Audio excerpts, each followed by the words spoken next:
Ide dan pemikiranlah yang merubah peradaban, karena setiap kata dan tindakan selalu didahului oleh pikiran.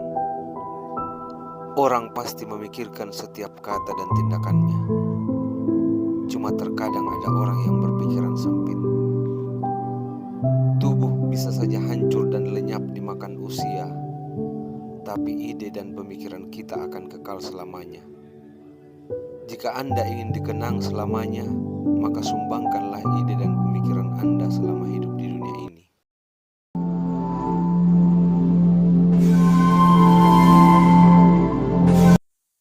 Jadi teman-teman sekalian, kita santai saja ya.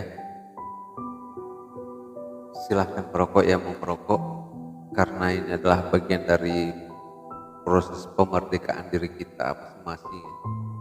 Apalagi kita ini masih dalam suasana hari ulang tahun kemerdekaan Republik Indonesia yang kita cintai. Posisi kita sama, saya tidak punya hak untuk melarang Anda merokok atau menyuruh Anda merokok. Jadi teman-teman sekalian, kalau dalam hal menuntut ilmu, saya rasa kita harus berangkat dari keraguan.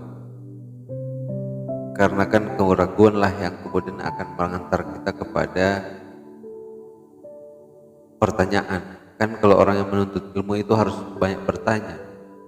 Jadi ini juga harus menjadi dasar kita kenapa seorang yang menuntut ilmu itu harus banyak bertanya. Jadi jangan diam. Karena untuk menemukan sesuatu harus banyak bertanya. Ya, ada sebuah anekdot yang mengatakan bahwa menuntut ilmu itu mulailah dengan satu pertanyaan, kemudian akhirilah dengan lebih banyak pertanyaan lagi. Karena kan ilmu ini tidak terbatas. Ketika kita berhenti bertanya, maka itu berarti bahwa kita menganggap bahwa seluruh ilmu pengetahuan itu sudah kita paham semuanya.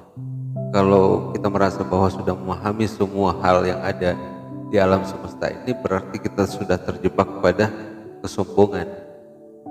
Karena kita menganggap bahwa ilmu itu sudah kita kuasai semua, sementara ilmu ini tidak ada batasan. Ketidakterbatasan ilmu itu sama dengan ketidakterbatasan Tuhan. Karena pemilik ilmu yang hakiki itu adalah Tuhan yang Maha Kuasa. Ya teman-teman sekalian, kembali kepada persoalan keraguan ini. Kenapa meragukan sesuatu itu penting? Karena kalau ada pengetahuan yang tidak berangkat dari sebuah pengetahuan, sebuah keraguan maksud saya, maka pengetahuan itu akan rapuh. Jadi tidak boleh orang ketika secara langsung, secara spontan kita meyakini sesuatu tanpa ada pengetahuan di dalamnya. Ini kan kalau orang Islam diwanti-wanti, janganlah kamu mempercayai sesuatu yang tidak kamu mengetahui, tidak ada pengetahuan di dalamnya. Jangan kamu mengamalkan sesuatu, mempercayai sesuatu yang kamu tidak ada pengetahuan di dalamnya. Seperti itu. Saya mau bertanya kepada teman-teman, bagaimana Anda memahami konsep la ilaha illallah sebagai sebuah kalimat tauhid di dalam agama Islam? La ilaha illallah itu kalau kita terjemahkan artinya bahwa tidak ada Tuhan selain Allah. Kenapa harus dimulai dengan kata tidak ada? Kata tidak ada itu adalah kata penafian terhadap sesuatu. Ini adalah kalimat peraguan terhadap sesuatu, terhadap keberadaan sesuatu.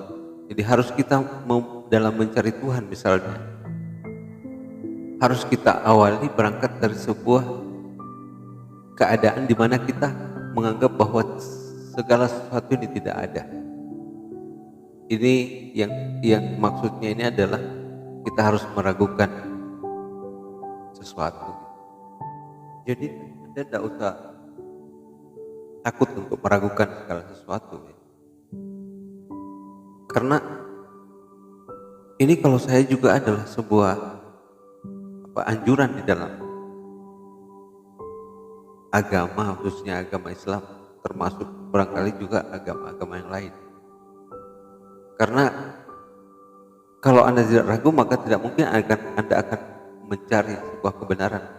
Anda tidak akan mungkin bertanya, karena ada dua orang yang alasan orang bertanya. Selain yang ada juga orang bertanya karena menguji. Yang pertama itu adalah karena dia tidak tahu, kemudian karena dia ragu akan sesuatu.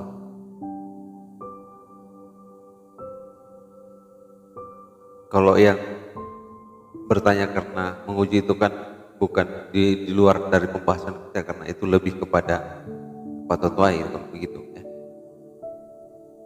Jadi karena tidak tahu dan kemudian karena ragu akan kebenaran akan kebenaran sesuatu, Anda juga tidak usah takut diklaim kafir. Jadi orang yang bertanya itu, orang yang meragukan sesuatu itu bukan lantas kafir. Karena kafir itu maknanya bukan ragu, tetapi menutup, orang yang tertutup hatinya. Justru orang yang bertanya itu kalau saya karena kemauannya untuk membuka diri dan mengetahui sesuatu.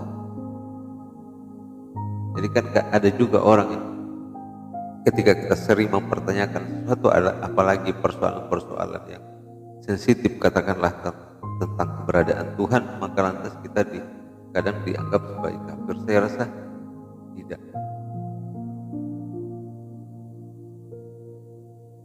Karena bertanya dan meragukan sesuatu itu justru karena kita ingin lebih mendalami sesuatu, lebih memahami sesuatu. Saya banyak mempertanyakan tentang Tuhan justru karena saya ingin dekat dengan Tuhan. Bukankah misalnya ketika kita mencintai sesuatu, kita sering bertanya berapa nomornya, di mana alamatnya, dan seterusnya. Itu karena kita ingin membangun kedekatan terhadap sesuatu yang ingin kita cintai. Seperti itu.